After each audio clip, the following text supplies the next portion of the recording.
I feel it's the senior management or the CEO who decides the level of politics, very, very assigned. If he plays the game, then everybody, loves playing the game themselves. But in a lot of places which are, not the ideal, I have a lot of managers, middle managers, etc. A lot of people just getting completely stressed out and absolutely disgruntled with the way things are. And because wherever there are people, there will be diverse views. And unfortunately, I don't know what it is, whether it's a endemic thing, but across the world, there will be different camps and there will be politics of sorts. What is your advice to executives on how to deal with this?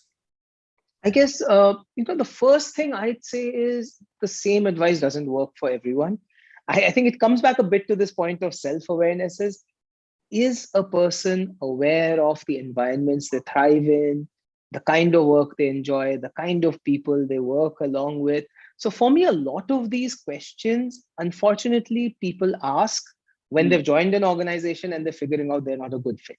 So for me, a lot of it starts with, if you ask those questions early enough, chances are when opportunities come your way, you're asking those questions. So, personally in my journey, I have passed on numerous opportunities, not because they weren't great job designations or the compensation wasn't great. It was because as I asked these questions, I figured out I'm not judging good or bad. It takes all sorts to make the world. But I figured it probably wouldn't be the right fit for me in terms of how work gets done, the kind of leadership style that's rewarded, the way people engage with each other. And I think the first advice I'd give is for people to ask these questions beforehand as they're considering opportunities.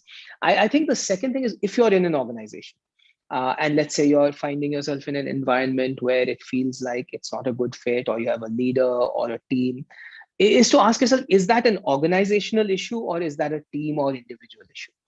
If it is an organizational issue, genuinely, you're not likely to succeed.